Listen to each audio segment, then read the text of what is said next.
Hare Krishna.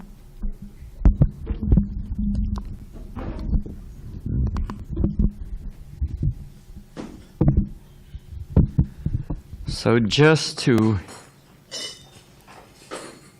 invoke auspiciousness, actually we need the lights on for 1 minute because I want to read a verse from the Bible. Okay, come on. Thank you very much. Hare Krishna. This is a verse from the Srimad Bhagavatam. It's from the 9th canto, which offers a summary of the Ramayana.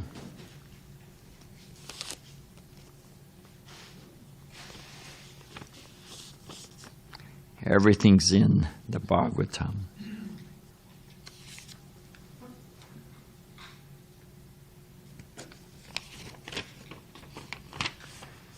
Actually, this verse is from the 2nd canto, now that I look at it. And it's talking about this exact moment.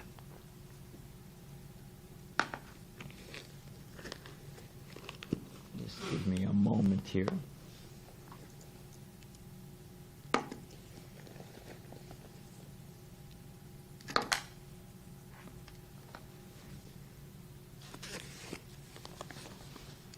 What is that saying? Pride goes before a fall. So, 2nd canto, chapter 7, text 25 and 26. When Ravana was engaged in the battle, the trunk of the elephant which carried the king of heaven, Indra, broke into pieces, having collided with the chest of Ravana, and the scattered broken parts illuminated all direction. So Lord Indra, with his famous Airavata, is the name of the elephant, attacked. And the elephant has, Lord Indra's elephant has multiple trunks, and swung with all of its strength. There's an off button on that thing. And little jazzy something. So as the elephant swung his multiple trunks and crashed, and it would have knocked an ordinary mortal, who knows, 100 miles away.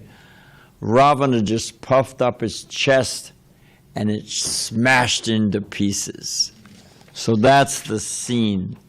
And it says, Ravana therefore felt proud of his prowess and began to loiter in the midst of the fighting soldiers, thinking himself the conqueror in all directions.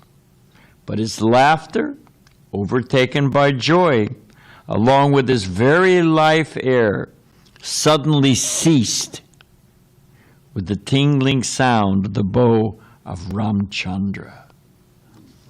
So Lord Ram, at the peak of the battle, so that's the Ram Vijay celebrates the victory of Lord Ram over Ravana. You know, we had that little festival last night, and 1 year we were set up, all ready to go.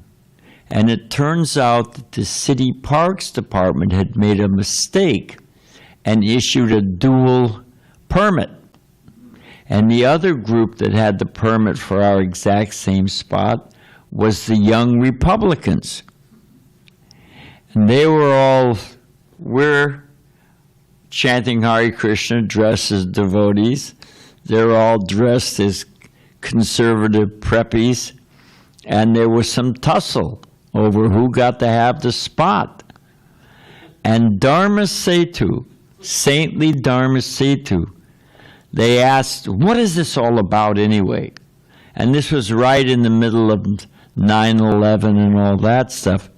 And Dharmaseju pointed to the Ravana effigy and said, "This is the original Osama bin Laden." And they all, fine, they were right in. They said, "Go ahead." They were right in with us. So you can just imagine. Now we can hit the lights. So you have an idea of what Ravana looked like. So next. So the Ramayana is celebrated all around the world. If you go to Thailand, to the old palace at the center of Bangkok, all around the walls are about this high, and all around the walls is painted the Ramayana. So it's whether you're, especially southeast Singapore, Singapore means Lion City. So anyway, so all around the world they celebrate the Ramayana. Next. So here we go. Here's a little bit of the story. Next. So it was revealed to the great sage Valmiki. It's an epic poem of 24,000 verses. It's the longest poem in the world. Forget the Iliad and the Odyssey. This is the longest poem. There's Valmiki. These photo paintings, many of them are from Akbar's copy of the Ramayana. Akbar, of course, was the apex of the Mughal empire, all the way from Afghanistan, all the way through Burma, to Burma. Okay, so next. So why does the Ramayana, what is this old poem written in Sanskrit, what's it mean to us? Well, what are our goals in life? You know, if you want to have, like, suppose you're running a race, training for the Olympics marathon, and you're running a marathon, you're running a long race. You want to run with somebody who's faster than you on the short distances, because that will bring out the better in you. So people just, schlep, is that a Yiddish word? People just, drag themselves through life, pay the bills, try to keep their teeth in their head, and, but is that all there is? Is just treading water the goal of life? Isn't there more to it? Aren't we more than just polished dogs and cats? Okay, next. So the Ramayana gives us a standard. What is character? What is nobility? They used to say about and they still say, well, it doesn't matter about their personal character of the president. What matters is that he's competent to get the job done. But really, character is the essence of the thing. What is our character? What are our qualities? So, Ramayana, this is a theme. So Lord Ram comes to show the example of a perfect leader and a perfect human being. Next. So the seeds that later bore bitter fruit, the wheel of justice turns slowly, but grinds infinitely fine. You say, oh, well, why is he getting away with it? Why do good things happen to bad people and bad things happen to good people? It's the fruit of their previous karma. It bears fruit. Nothing, not a iota, nothing is lost. Everybody pays their price in due course of time. So this is Ravana. He stole he and Kumbhakarna were very envious of Kubera's jeweled flower airplane. So they stole it from Kubera. They also ravaged different sages' daughters and so many things. And it all added up like water behind the dam, and finally the dam breaks. So next.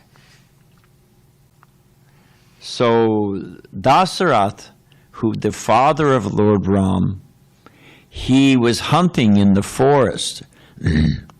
And he thought what he saw was the nose of a deer, and he shot his arrows, and he killed a young son of a rishi. The sage's son was out there gathering fruits and flowers for their puja of a rishi, a sage living in the forest, and they were elderly, and he killed their son.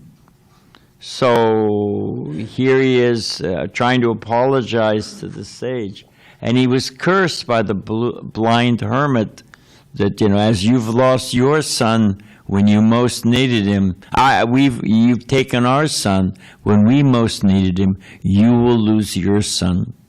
So you don't get away from things in this world. Next. So Dathras, he performed the jagat to get a good sons.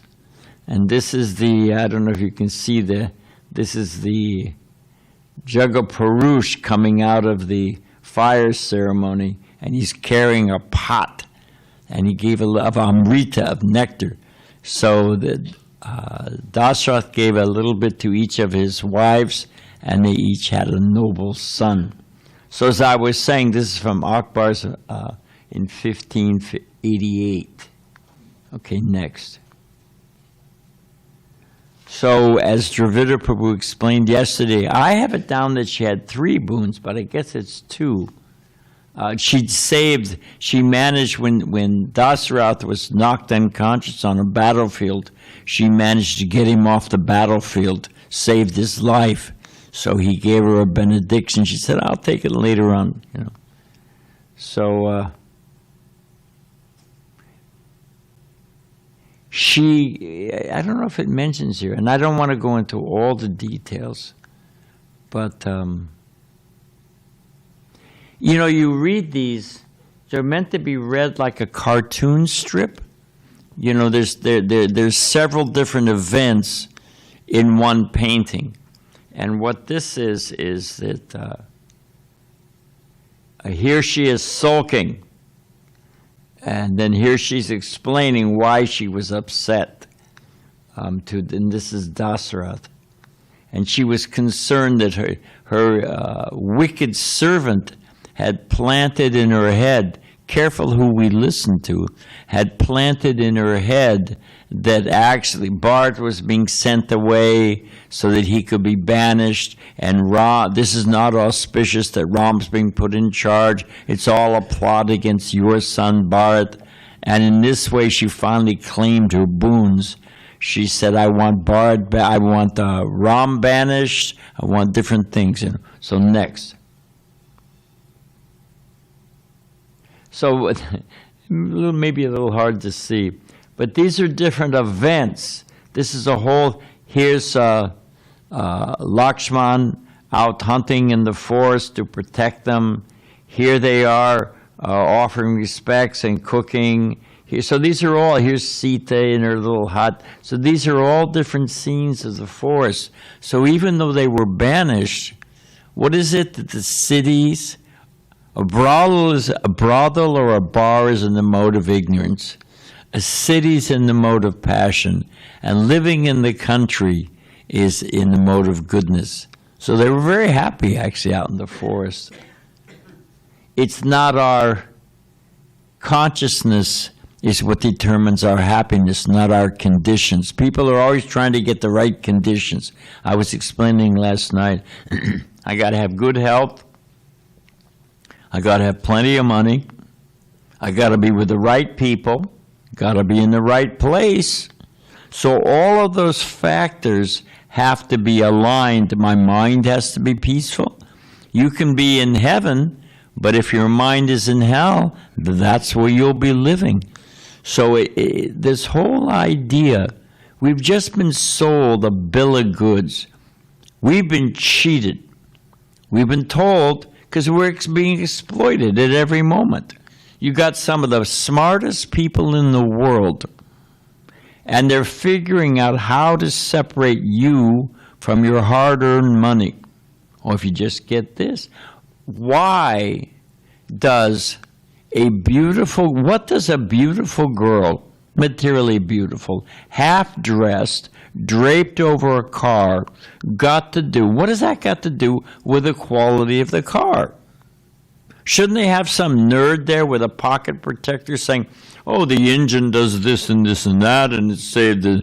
That's the value of the car.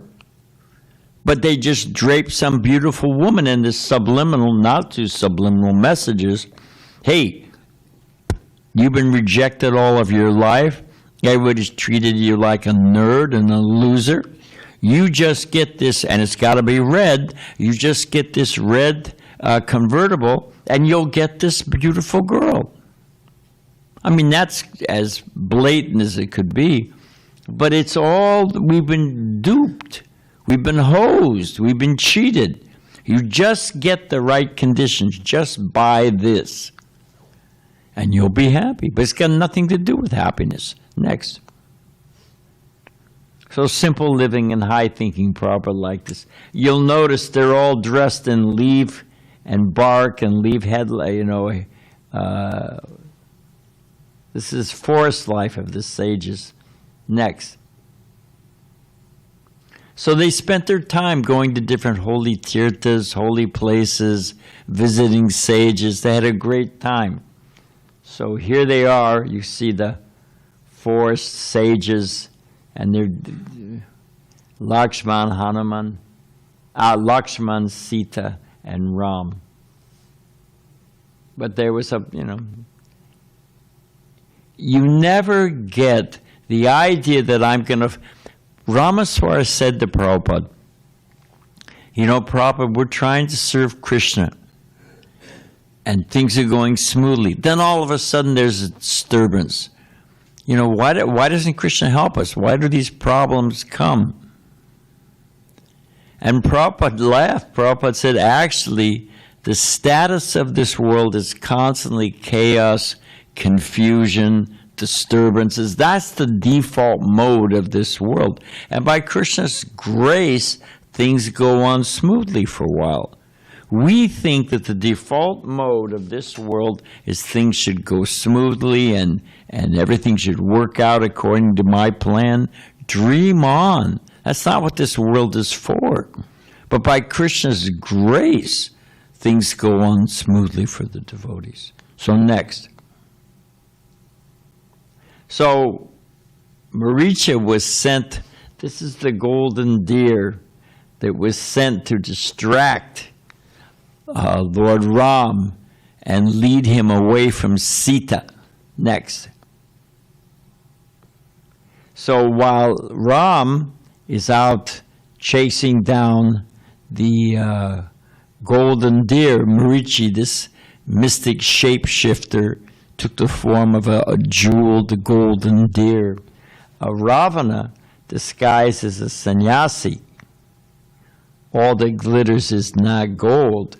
And just because you've got saffron cloth and a long beard doesn't mean that you're actually a sadhu. A sadhu is not known by the eyes. How is it? What sense determines a sadhu? Smell? What do you think? Oh, help me out. Trivita, by what sense is a sadhu known? He was up late last night looking for his car, actually. I shouldn't have picked on him. Anyone know? Hearing. That's the say. Yes, sadhu is heard, not seen. So, next. So, Ravana... Actually, I don't know how much time we've got, so we'll move forward. So here is, from Akbar's Ramayana, here is Ravana disguised as a sannyasi, dragging away Sita. And here he's putting her on his chariot, with his chariot was pulled by donkeys.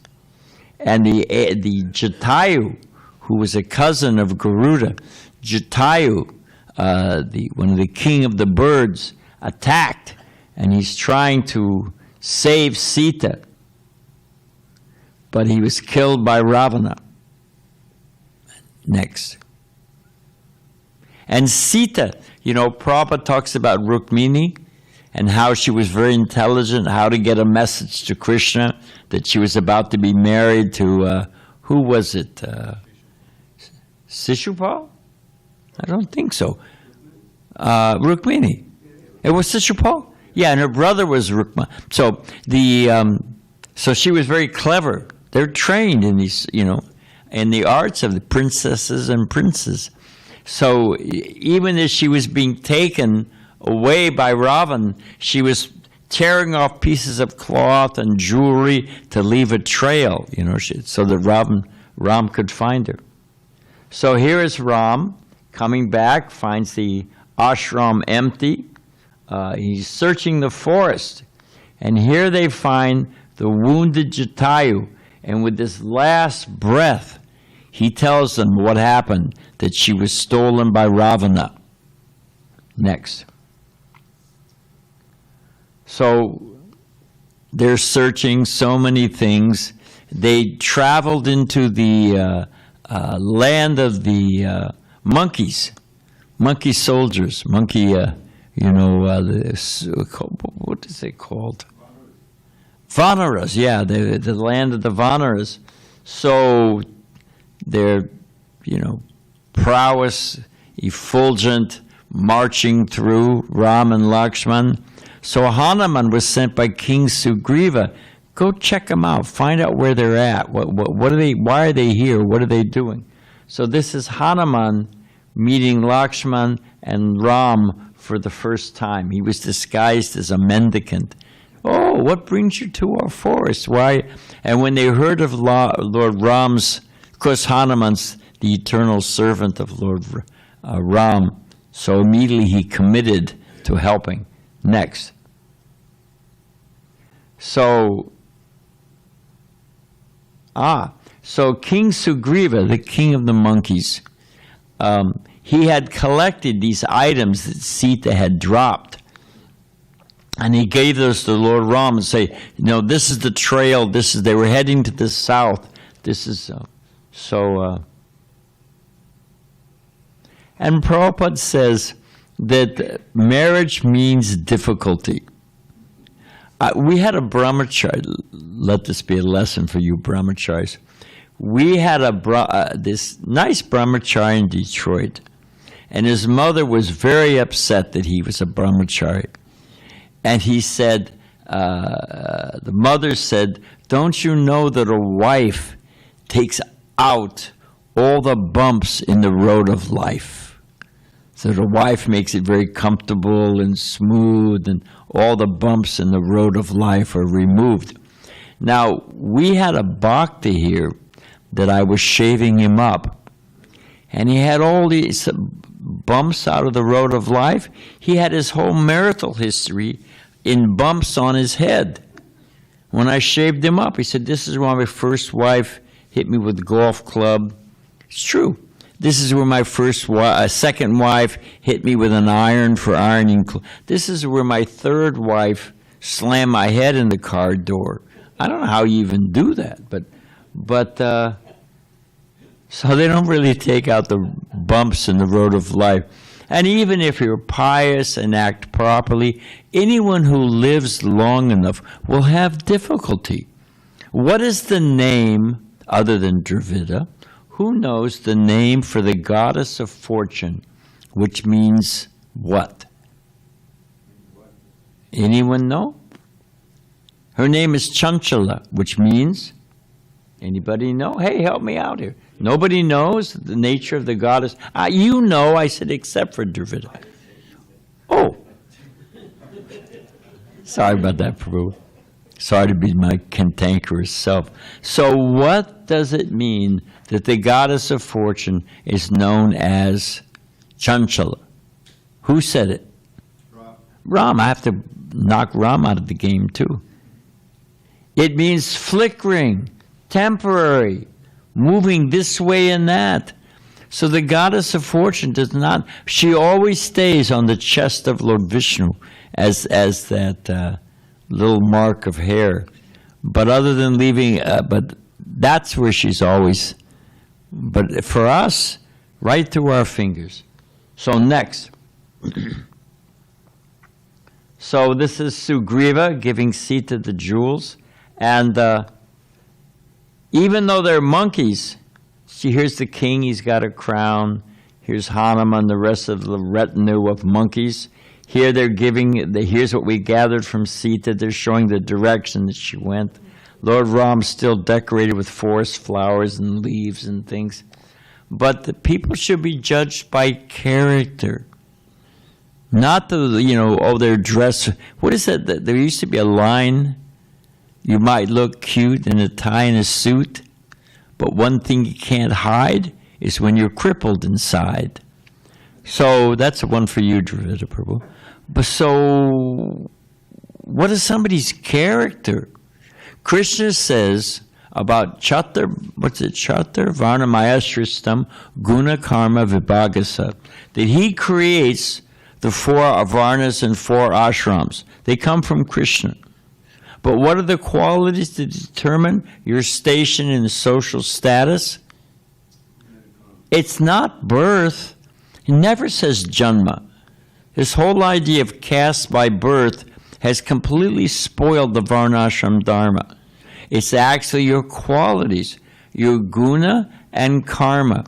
What are your character and what are your activities? That's what determines your status.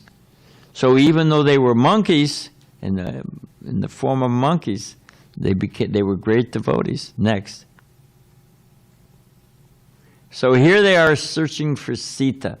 You see that, and they're looking in the different caves and different forests. It's several different scenes. And they were also simultaneously they finished off different rakshasas that were harassing the sages. So they sort of cleaned out the forest of all the bad elements while they were looking for Sita. I love the form of these asuras, They were quite colorful. Next. So now, this is the brother of Jatayu. He reveals Sita's location. They finally found him. Here they are searching. Here they find Sampati. And here he's pointing. They went south to Lanka. That's where Sita is. But they have to go, there's the ocean. What to do, Next. People swim the British Channel? The channel between England and France. But you don't find people swim in the Atlantic Ocean, there are limits, So what to do? So here we see, here's all this, what is it Prabhupada quoted? Big, big monkeys, big, big bellies, Ceylon jumping, melancholy. Prabhupada quoted this, it's some Bengali poem. And it means even though they're big, powerful monkeys, how are they going to get this, to Sri Lanka, to Ceylon, what to do? So, but Hanuman, because he was empowered by the wind god, he actually jumped all the way from Cape Comorin, all the way to south. Huh? Yeah, Kanyakumari. So here we see them getting ready to go. Because Ravana was a mystic. He even brought a mystic, illusory form of Ram and killed him in front of Sita. So Sita thought that Ram had been killed, cut off his head, all kinds of stuff. So this monkey says, don't worry, Ram's coming, tells Sita. That does Sita know he's truthful? So Ram gave her his ring and said, you show it to her and she'll know that it's actually you, that you're my messenger. So this is the event. Next. We're just giving you a quickest overview. It's full of The Ramayana is just amazing. And you can get devotee copies of it, So here we see Hanuman is leaping. Here we see him taking off. And there was one time that a giant monster came out of the sea. So here we see that giant monster. Hanuman shrunk down to the size of a cat and went in. There was some curse that you had to enter the mouth of this sea serpent demon. So what did he do? He shrunk down to the size of a cat, went in and went out, and continued his journey. So my point, Prabhupada makes the point that there's two great epics, like two pillars, that hold up the Vedic worldview. It's the Mahabharata and the Ramayana. And in the Mahabharata, you have Hanuman, is the great hero. And in the Mahabharata, you have Arjuna of the Pandavas. So Prabhupada points out that devotees are not weak-willed. We're not just sitting in the temple ringing bells, but we go out. Prabhupada said the temple is a fort that the devotees go out from and conquer Maya. They go out for victory. So devotees are not just weak-willed and we don't fight for... I mean, look at Prabhupada. Prabhupada was a fighter for Krishna. Okay, next. So here's Hanuman. He jumps, he lands in Lanka, the capital, the golden city. It makes you wonder. Prabhupada said, this is if somebody was an archaeologist or a paleontologist or whatever they are, there's a tunnel that went from from Lanka to Brazil. And that tunnel from Lanka to Brazil is Ravana brought much of his gold for his golden city. He brought from Brazil, and Prabhupada confirmed it. So, and they found so much gold, and the whole Portuguese Empire was supported by gold coming from Brazil.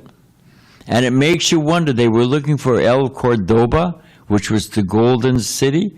All those guys were searching, where's this golden city? From the Incans, from the Aztecs. They were looking, all those Spanish explorers, they're all looking for the golden city. They came all the way up to Utah looking for the thing. So it's some residual narration about the Ravana's city. So here you see, where's Waldo? They've got those where's. So anyone know where Hanuman is? Hanuman shrunk himself down, and he was looking all through Lanka. Here's Ravana in his court, and here's all the different activities, beautiful women, beautiful men, and here's Hanuman right here. He's up there, he's looking for, where's Sita? Next. So here's Hanuman in the tree, in an Ashok garden. He found Sita, kept by these, here's Ravana taunting her. He wasn't really expert at the art of seduction. He told her that you surrender to me, you agree to accept me as your husband, and, let me ravish you. And if you don't, he got tired of waiting. He said, I'll give you a month, and if not, I'll have you cooked up and I'll eat you. So here's her, Ravana is taunting her, and here's Sita, and here's here's Hanuman, giving her the message. Next. And here's Hanuman, here's Sita, and she's checking out the ring that he brought to her, that this is, I'm Ram's message, I'm not, illusory magic of Ravana. And here's who would, check out these ladies. They're different asuras, shape-shifting asuras, taunting Sita, keeping her captive. Next. So it's the same scene, different style, that she's looking at the ring. Next. So Hanuman, Prabhupada points out that we have to keep focused on our mission. Hanuman wanted to smash Ravana. That Ravana dared to steal Sita. Prabhupada said everyone's doing that. We want the kingdom of God, but without God. This is called Ram Raj, kingdom of God. Different politicians in India were running on, this was their slogan, you know, I'll make Ram Raj. Well, if you want to make the kingdom of Lord Ram, what's an essential feature? Anyone know, other than Dravida? Matthias, if you want the kingdom of God, what is required? That you make God king. That's pretty much an essential element. So they want to make Ram. What's the conversation going on somewhere? Yeah, can you go? Who can go?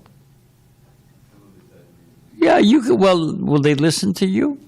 Yeah, Mataji, you go there. There's a noble spirit. She's going to go let him have it. Thanks. So Hanuman, what he really wanted to do was smash Ravana. But he had his mission, right? So, you know, we've got our mission. We got to keep focused on the mission, you know, distributing Krishna consciousness, saving the world, spreading the message of Chaitanya Mahaprabhu. That's our job. So we may want to do so. We may want to go to Vrindavan and try to hear the flutes of Vrindavan, but we've got our mission, you know. So Hanuman, once he told Sita, don't worry, you hang on for a month, Ram will be here and save you. So he'd finished his mission. Then he wanted to smash Ravana. So he shrunk himself down to a size and let himself be captured. Here you see him, he's tied up, and they round around his tail cloth soaked in oil. And Prabhupada says that monkeys are very fond of their tails. So they wanted to light, thank you very much, Mataji. They wanted to light him on fire.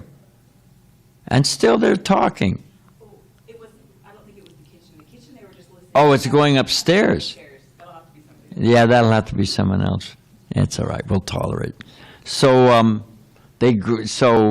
they bound him up, and they lit his tail on fire, and they took him through the city. Now, when he went through Lanka, he knew his mission. He was checking the place out. How is it garrisoned? Where the entrance is? Where the secret tunnel that Ravana can escape? He checked out the whole city as they took him, on this so-called victory lap that they conquered this messenger. And then the last thing he did, as I say here, the Lord fulfills the desire of the devotees for service. If we pray to Krishna for service, we may pray for a beautiful wife.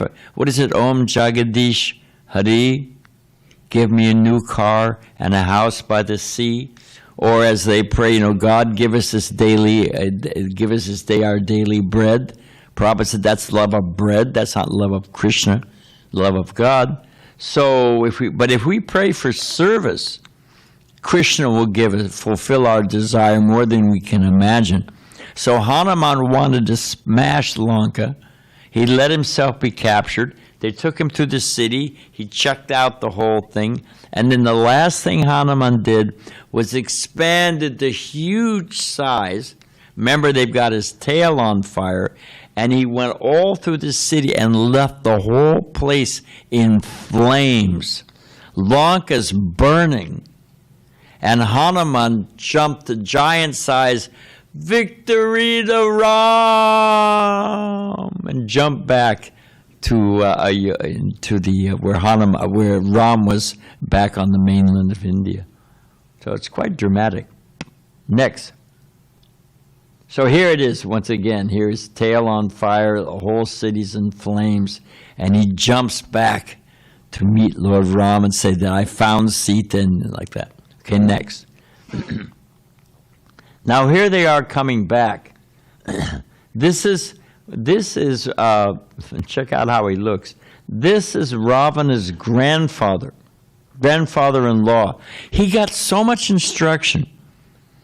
Ravan, don't do this. Marichi came back and said, don't pick a fight with Ram. You're not going to win. He didn't listen. Pride goes before a fall, blinded by lust, as they say. His brother Vibhishana said, don't do it. Vibhishana was given the benediction that when he really needed to remember Dharma, how to act righteously, he would be able to remember.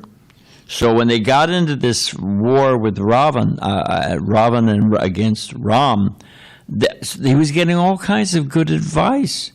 We get good advice, we just don't want to follow it. So this is all the Rakshasa army, and here's the city of gold. Here's Ravana getting good advice from his grandfather-in-law and ignoring it all. Next. So Vibhishana, given the benediction that he would be able to remember righteousness when put in extreme stress. So Vibhishana, here he is coming and surrendering to Lord Ram. He gave all good advice. His brother wouldn't follow it. He said, I cannot be part of this war against Ram. So next. And here they are building the bridge. Whoa, is that picture? Is it upside down? That's odd. Can you go upstairs, Ram, and say, whoever's talking, at least have the dignity to move away from the door? Ram doesn't want to go. He's kind-hearted. Yeah, just follow the sound. So is it so wonderful? Prabhupada points out that the mystic power of God is all around us. We just have to open our eyes. Sariputa's classic example. It rained in San Diego. It rained all over Southern California. It rained a 16th of an inch. Who was it? All right, you don't have to say. Don't worry about it. So it rained a 16th of an inch all over Southern California. San Bernardino County, L.A., Santa Barbara, Orange County, so many counties, San Diego County. To be conservative, Sariputta, I one time went into the kitchen. Sariputta, double PhD, founding member of Bhaktivedanta Institute, one of the founding members, and he was lining up mustard seeds and measuring them. I said, and Sariputta could not cook. He was a chemist, but he couldn't cook. So I said, Sariputta, what are you doing? And it's described that Govardhan Hill was cursed to shrink 1 mustard seed a day, right? And we know when that curse was, roughly, how many, over 5,000 years ago. So he calculated how many days in 5,000 years. Then he calculated, okay, how many mustard seeds equal an inch. And if you know the number, how much an inch is, X number of mustard seeds, and X mustard seeds into 5,000 years will give you. And he calculated how the Govardhan Hill must have been about 15 miles high. That's Sariputta. So again, Sariputta said it rained. A 16th of an inch is practically negligible. But suppose here's a cup of water. Om Shanti Shanti. If I could make this cup of water float and then tip into my mouth and go back, you'd be impressed. Yeah. I mean, I'd be impressed. I think, well, what do you know about that? Practice austerities, you get some mystic shock. So to float this cup of water, I must be Bhagavan, right? I'm the Supreme Personality. But think about this. 16th of an inch of rain floating over San Diego County. So Sariputta figured out what was the surface area of San Diego County. So how much water, how much rain would you need to cover a 1/16 of an inch? And he figured out how many gallons that would be. And a gallon of water has a fixed rate. I forget what it weighs. 9 pounds, 12 pounds, something like that. Unless it's heavy water. Okay, fine. But you got the basic idea.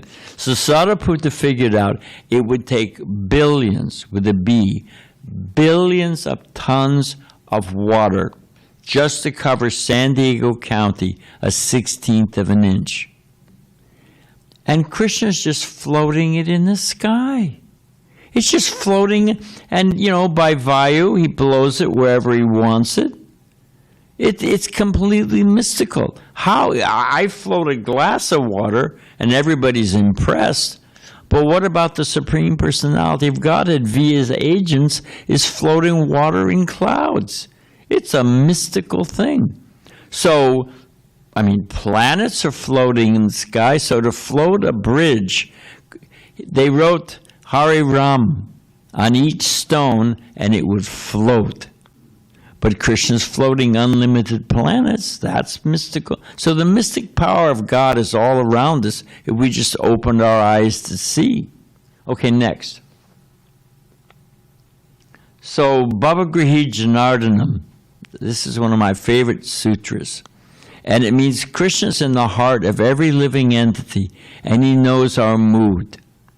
We're all, loneliness is a big issue in this world. Nobody knows me, nobody sees me, nobody understands me, no one really loves me. But Krishna is the super soul, and that's true, actually. Nobody knows us, nobody loves us, and if they really knew me, they wouldn't love me. Whatever it is. People are in anxiety in this world, and rightly so. But Krishna is in everyone's heart. He knows our mood, he knows our intentions, and still he loves us. He travels with us lifetime after lifetime after lifetime within the heart. That's the best. Suhridam means the best of Suhridam Sarvabhutanam. Krishna's the best friend of all living entities. So Krishna knows our mood.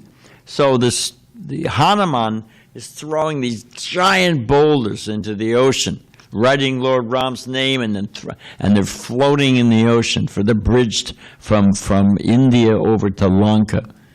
And there was a little squirrel. Here he is. And he wanted the help. So, as much as he can, he's kicking in a few grains and this and that. Hanuman says to him, "Out of my way, squirrel. I'm Hanuman. I'm building the bridge to Lanka." Ravana said, no. Lord Ram said, no. According to his body, he's doing the best he can. You're acting according to your ability, and the squirrel is his service. Krishna values our service. He doesn't see the externals of how much you did. He sees your heart, your actual intention to please Krishna. So here's this little squirrel, and they say that if you look at a squirrel, it's got the stripes down its back. The folklore is that Lord Ram, when he caressed the back of this squirrel, for so sincerely trying to serve him, that's why the squirrels have the mark on their back. So here's the little Bhakti squirrel being blessed by Lord Ram. Okay, next. How do you conquer the unconquerable? Krishna's Ajita, he's unconquerable. And yet, how is he conquered?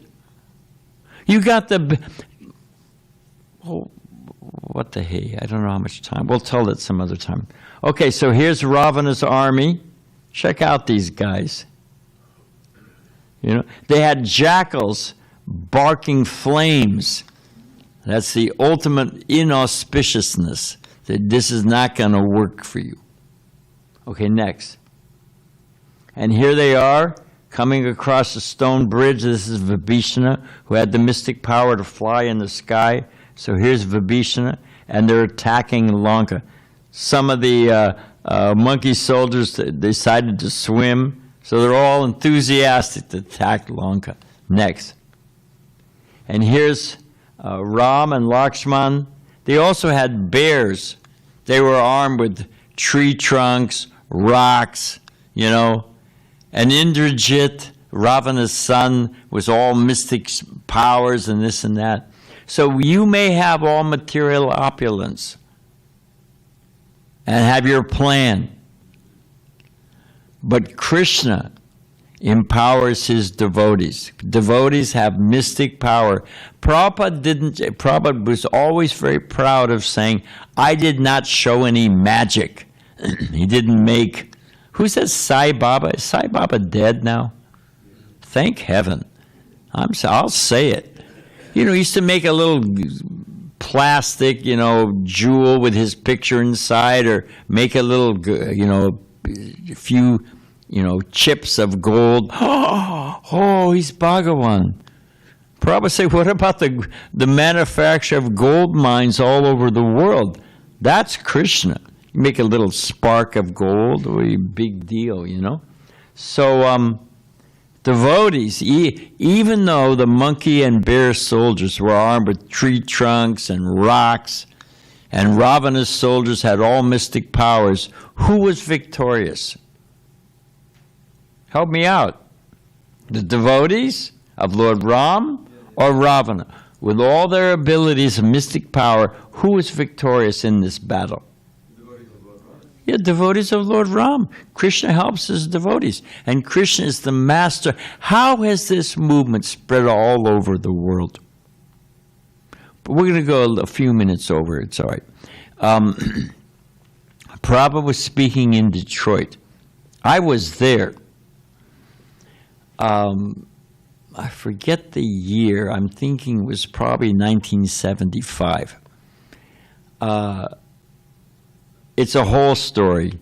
The devotees had worked so hard to clean everything up and get the temple nice, ship-shaped, you know. And so when Prabhupada arrived, the devotees all fell asleep. In their defense, they probably hadn't sat down, rested their bones in 3 or 4 days. So everybody fell asleep. Prabhupada's giving class. And he looks out. I would have been asleep, but I was cooking breakfast for the devotees. I had some stuff in the oven, and I had a few minutes, so I went up to see Prabhupada sitting on his Vyasasan.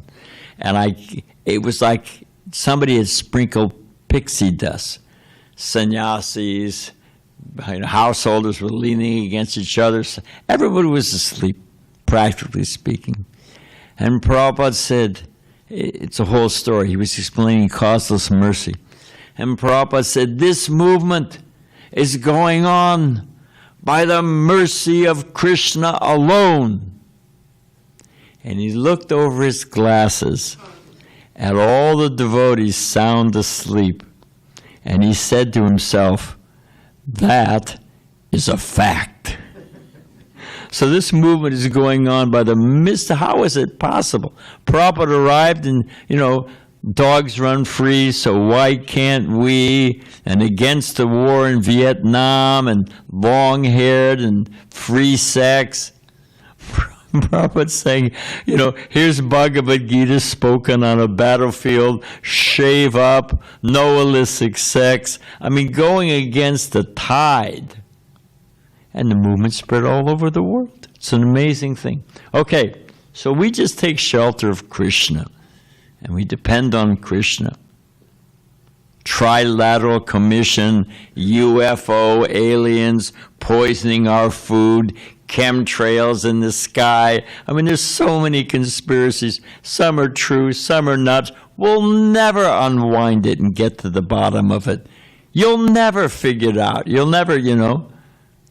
This Trump, a shape-shifting alien, you'll never figure it out. Just surrender to Krishna and surrender to serving him. It'll all work out. Next. So this is Kumbhakarna. Kumbhakarna, check him out. It's little bells around his, you know, it's got ankle bells. Kumbhakarna, Ravana got the benediction that he would not be killed by any man. He performed so many austerities. He ultimately, and Brahma was not appearing before him, he cut off his 10 heads and offered them into the fire. Finally, Brahma showed up and gave him the benediction. What do you want? He said, I don't want to be killed by any deva, by any mystic, by any yogi. But he didn't mention someone in the shape of a man because he thought they were insignificant, and therefore Ram came and killed Ravana. So they were very concerned. Then Kumbhakarna was going to ask for his benediction.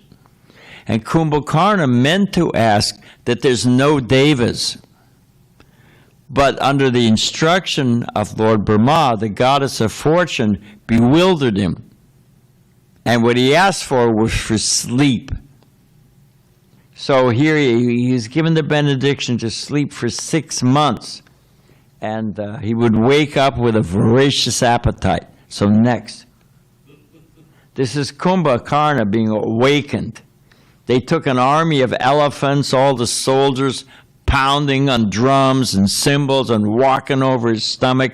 He finally woke up. So here he is waked up. Now, we should mention that Ravana and Kumbhakarna were Jai and Vijay, the gate guards of Vaikuntha that were cursed. It's a whole story. We don't have time to go into it. So next. So here's Kumbhakarna, and he was killed by Lord Ram. It's just a little snapshot of how he looked. Next. So we're coming up to the conclusion, don't we? So, as I said, devotional service doesn't depend on any material qualifications. We had a guy, Stan Bernstein. He was working on his PhD in sociology, and University of Michigan is one of the best schools in sociology in the world. And he was getting his PhD. And he determined that he knew why people had become devotees.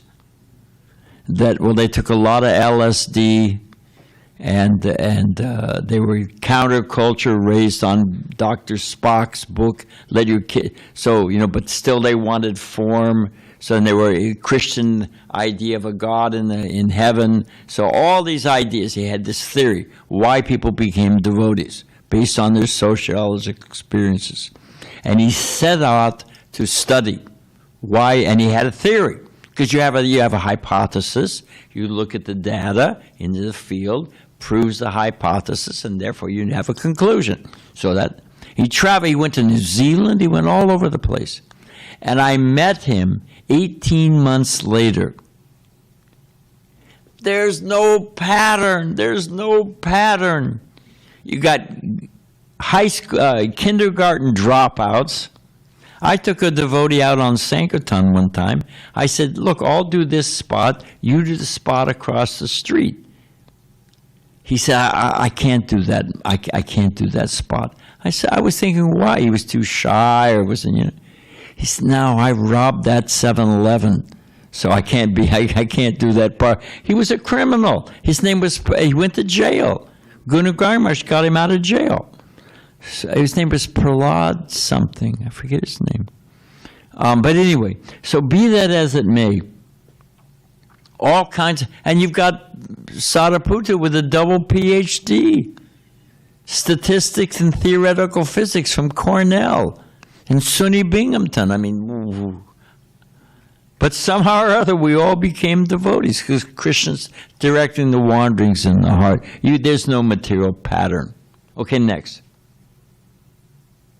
So here's Indrajit. We'll zip through these next. Back a bit. Go back one.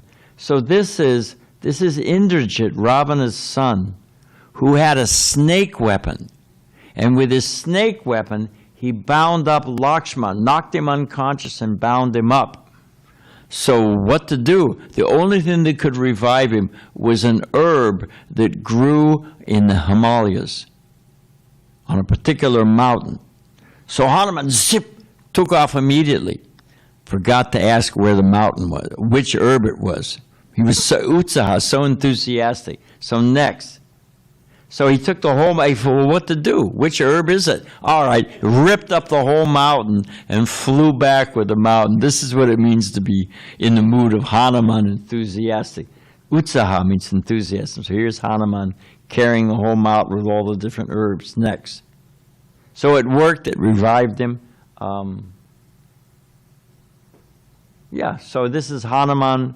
You can say as much as you can see, but he's there delivering the herb and reviving Lakshman. So Krishna likes his devotees to excel him sometimes. He likes that. Let the Pandavas be victorious. Next. So here's the face-off. Here's Lord Ram facing, This is Ravana. Next. So he kept cutting off his 10 heads, but Ravana wouldn't die. Dravida was explaining last night. He kept growing the heads, kept coming back. And where did Lord Ram shoot Ravana to actually kill him? Anybody know other than Dravida and Ramapati? Who said heart? Ah, very good. 10 points for you. Got him in, because if we want to clean our consciousness, Cheto Darpana Marjanam, we have to clean the heart. They have no method for clean. They're trying to clear their consciousness. If I just get my lust satisfied, if I just do this, smoke a cigarette called cool, that's going to make the puff that refreshes. Good luck with that, if I just go to the Seychelles, whatever in the Indian Ocean, and the water's so pure and this and that, forget it. You can't clean the consciousness unless you clean the heart. And if you clean the heart from lust, greed, anger, and envy, and the only way to do that is by supplanting the material desires with spiritual desires. And then the heart becomes pure. And when the heart becomes pure, we can kill the demon Ravana. So that's what's happening here. They're shooting him.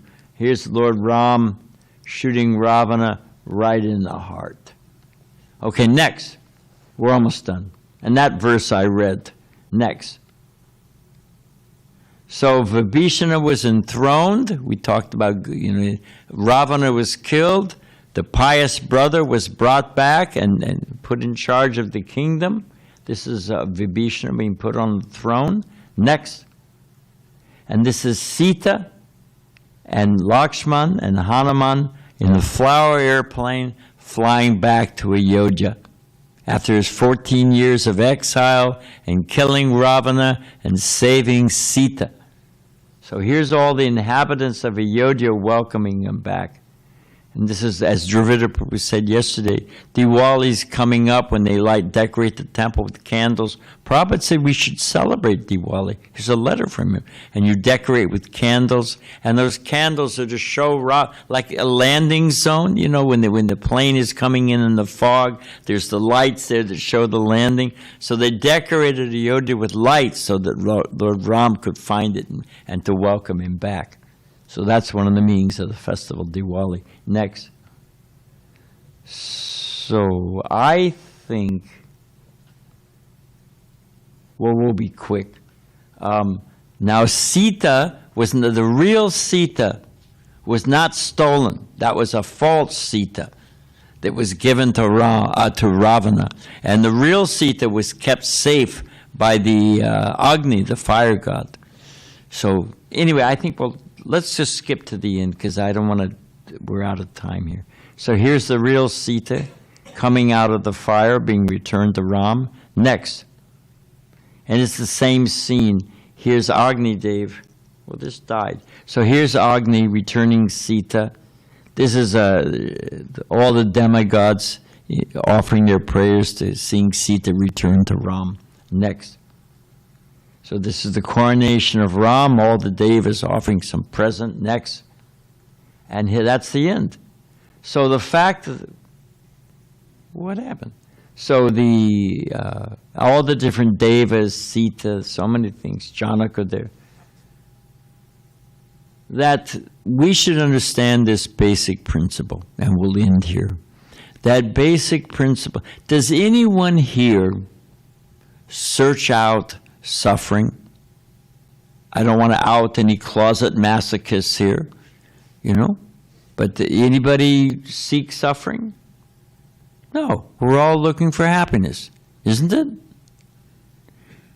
Do any of you experience suffering? Yep. Does it come unsought? Yeah, there's nothing you can do about it. It's just lock the door, slam the window, it'll come down the chimney. You can't dodge it. So what does an intelligent person conclude from this? As pain and difficulty come unsought, what does that mean about the other side of the coin other than Dravida, Ram, and Nilamadeva? What does it mean? Happiness will also come. It'll come and it'll go by the flickering goddess of fortune. So should I spend my life chasing after what will come and go without my control? Should I do that? No. What is a smart? Let me do my duty. Let me be responsible, noble person, does my duty, as explained in the Shastra, for the pleasure of the Supreme Lord. And lo and behold, you become happy. So that's one of the messages of the Ramayana. And I think next, let's just look at the pictures. If we protect Dharma, Dharma will protect us. Next. So next. Okay, how many of these do I have? Keep going, man. All right, this is the marks on the back. These are the marks on Lord Ram's lotus feet. Okay, thank you very much. That's a tour of the Ramayana. All glories to Srila Prabhupada. Hare Krishna. Hare Krishna, wonderful class, Maharaj. Was someone... Oh, okay. Hare Krishna, thanks. Okay, we're done. Time for prasadam. Such a nice life.